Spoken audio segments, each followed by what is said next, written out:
زرتاج گل اور کنول شوذب اس وقت ایک پریس کانفرنس کر رہی ہیں، آئیے آپ کو لیے چلتے ہیں۔ صاحبہ پھر دوبارہ لانچ ہونے کی کوشش کر رہی ہیں اور ان کی ساری لانچ صرف میڈیا کے حد تک ہوتی ہے،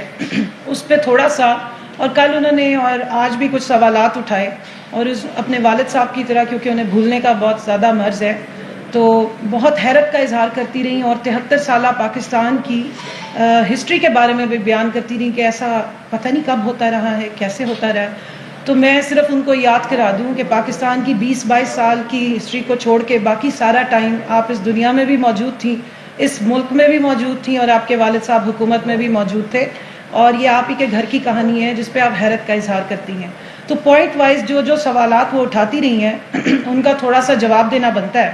جہاں تک بشیر میمن صاحب کا تعلق ہے، ان کو لیگل نوٹس بھجوا دیا گیا ہے شہزاد اکبر صاحب کی طرف سے، اور وہ میرے خیال میں میڈیا تک پہنچ گیا ہے، اگر نہیں پہنچا تو اس کی کاپی میں آپ کو دے دیتی ہوں کہ کیا بنیاد انہوں نے بنا کے جو الزامات لگائے ہیں اور اس کی ریزن کیا ہے۔ میں پہلے مریم صاحبہ کے کچھ سوالات ہیں اس کا جواب دے دوں۔ وہ فرماتی ہیں کہ جو کل بشیر میمن صاحب کی گواہی آئی، پاکستان کی تاریخ میں کبھی ایسا نہیں ہوا۔ جی آپ ٹھیک فرما رہی ہیں، کیونکہ پاکستان کی تاریخ میں 35-40 سالوں سے جو آپ کا پورا خاندان شریفیہ مغلیہ دور حکومت کی یاد تازہ کرتے ہوئے اپنے آپ کو حکمران ایسا سمجھنے والا کہ جب نواز شریف لفظی اور نواز شریف خوش ہوا پہ لوگوں کو نوازتے رہے، تو اس کے نتیجے میں جس طرح کا افسر شاہی سامنے آیا، ان میں سے ایک بدترین مثال بشیر میمن صاحب جیسے افسران کی بھی ہے جو اسٹیٹ سے زیادہ ان کے ذاتی ملازمین والی کیٹیگری میں فال کرتے رہے ہیں۔ انہوں نے کہا جی مافیاز کے گینگز نے کبھی حرکتیں نہیں کی جو وزیر اعظم ہاؤس سے ہو رہی ہیں۔ محترمہ کو یاد کراتی چلوں کہ جن نوجوانوں کو یہ لیڈ کرتی رہیں اور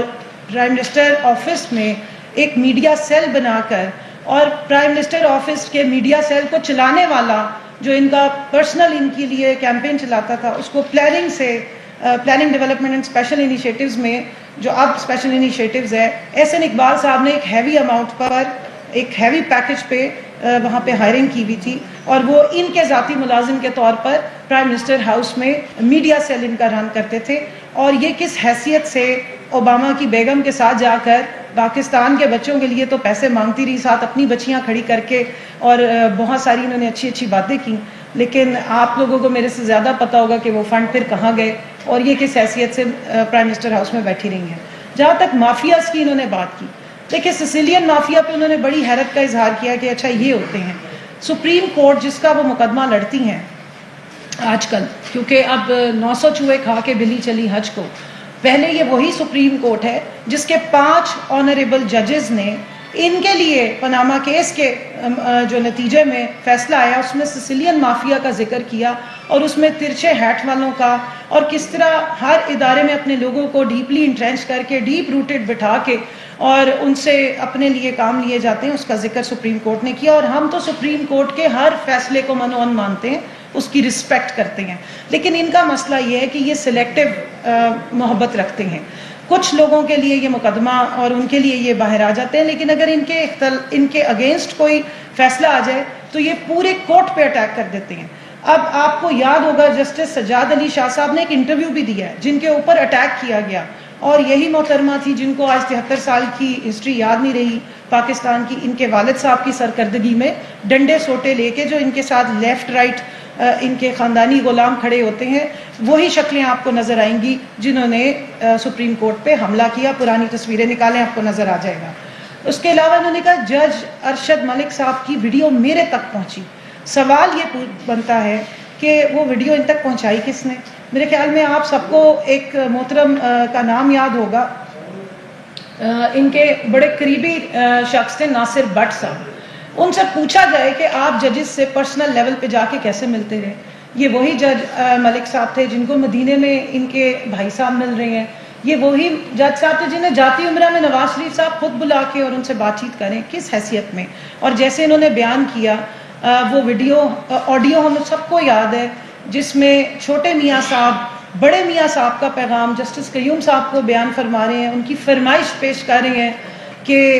کم از کم جی 10 سال دا تے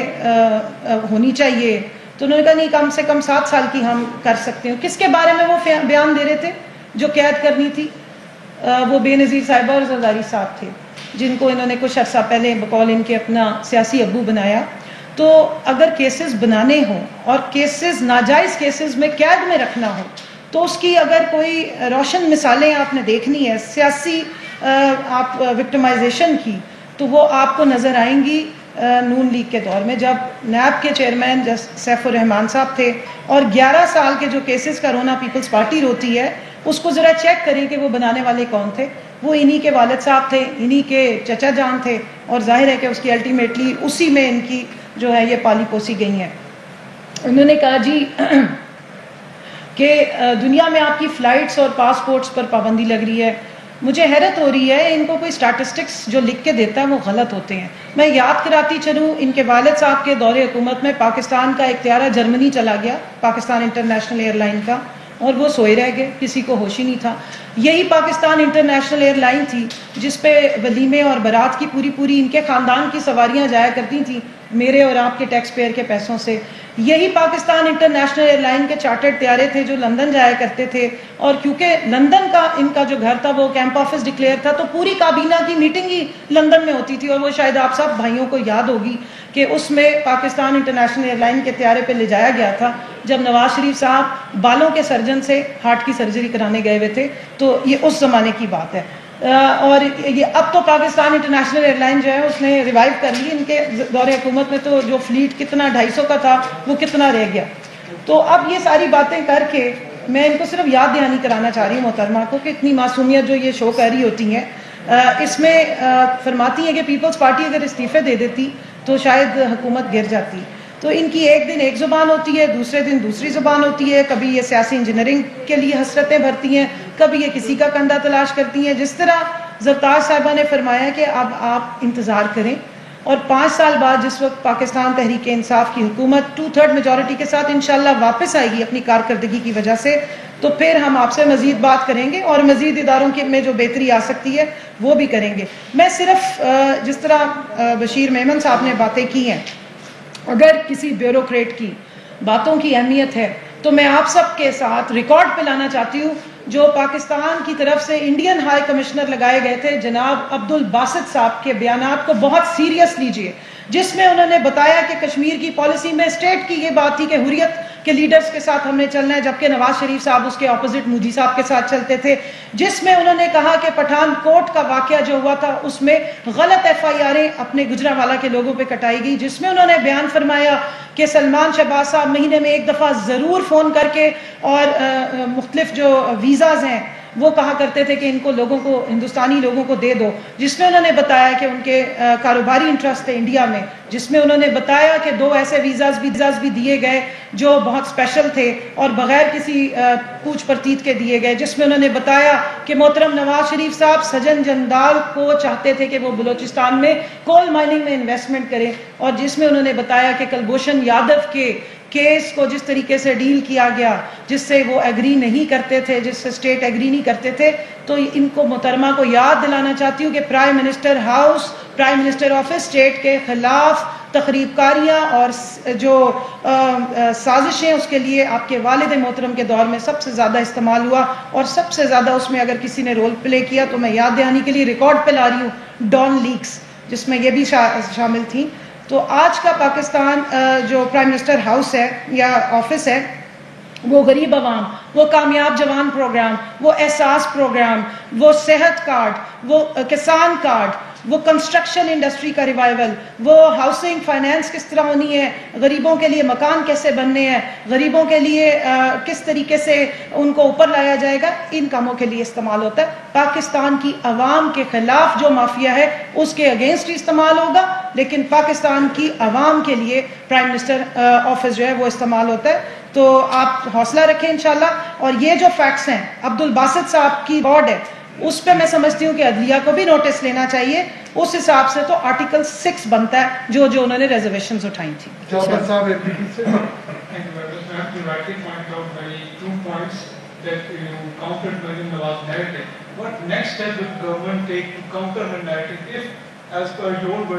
These things are counterfeit, or you can say some sort of misleading statements created by the PMLN leader. Will you hold her accountable in the apex court? get retrial there? دیکھیں وہ محترمہ کی عادت ہے روزانہ جس وقت ان کو لگتا ہے, اور یہ میں آپ کو صرف اتنا بتا دوں, اگر آپ ذرا ریسرچ کر لیں, ایک تو یہ جو لیگل نوٹس گیا ہے اس پروگرام میں, جس طرح سے کل بیان بازی کی گئی ہے, اس پروگرام کے ہونے سے پہلے, اس اسپیسیفک چینل میں یہ پروگرام آنے سے پہلے ایک یوٹیوبر ہیں جو نون لیگ کے اپنے ایک کارکن ہیں جنہوں نے یہ انٹرویو کنڈکٹ کیا. آپ چلے جائیں محترمہ کی ٹائم لائن پہ, وہاں پر یہ ری ٹویٹ ہوئے ہوئے ہیں. یہ سارا انٹرویو پہلے انہوں نے کیا یوٹیوبر نے, اور اس کے بعد پھر یہ پروگرام کیا گیا. تو اس سے آپ کو اندازہ ہو جائے گا کہ یہ پلانٹڈ پروگرامز کیے جاتے ہیں اور اٹینشن ڈائیورٹ کرنے کا طریقہ کار ہوتا ہے. پاکستان تحریک انصاف کی حکومت نے سوائے لا اور رول آف لا کے کوئی ایسا کام نہیں کیا کہ ہمیں پریشانی ہو. محترمہ کا نیریٹو میٹر نہیں کرتا ہے. ہم صرف اس لیے یہاں حاضر ہوئے ہیں کہ آپ کو ریالٹیز بتا دیں, عوام کو یاد کرا دیں کہ یہ جو بیانات دے رہی ہیں ان کو ہم بھولنے نہیں دیں گے کہ ان کی کیا ماضی کی ہسٹری ہے, اور 73 سال کی جو یہ اپنی مرضی کی ہسٹری بتاتی ہیں جس میں صرف وائٹو یا بلینکو پھری ہوئی ہے, اس میں جو ان کے کارنامے اور ان کے والد صاحب کے مومن یاد کراتے رہیں گے. اور دوسرا یہ کہ ابھی تو انہوں نے خود اپنے جواب دینے ہیں کہ لاہور کے اندر 3 معززات پہ 1480 کنال جو زمین ہے وہ ان کے پاس, مریم نواز کے پاس کہاں سے آئی, اس کی منی ٹریل کیا ہے. پھر جو ان سے نیب کے کورٹ سوال کرتی ہے تب تو وہ پتھراؤ شروع کر دیتی ہیں, چاہے العزیزیہ ریفرنس ہو, چاہے چودھری شوگر میل ہو, سب کے بینیفیشری آرڈر, چاہے وہ لندن کے فلیٹس, اس کی سب کی تو مریم نواز ہیں. اگر اٹھتے بیٹھتے ایک سرٹیفائیڈ جھوٹی خاتون. اسلام آباد میں پاکستان تحریک انصاف کے رہنما زرتاج گل اور کمل شوزب میڈیا سے گفتگو کری.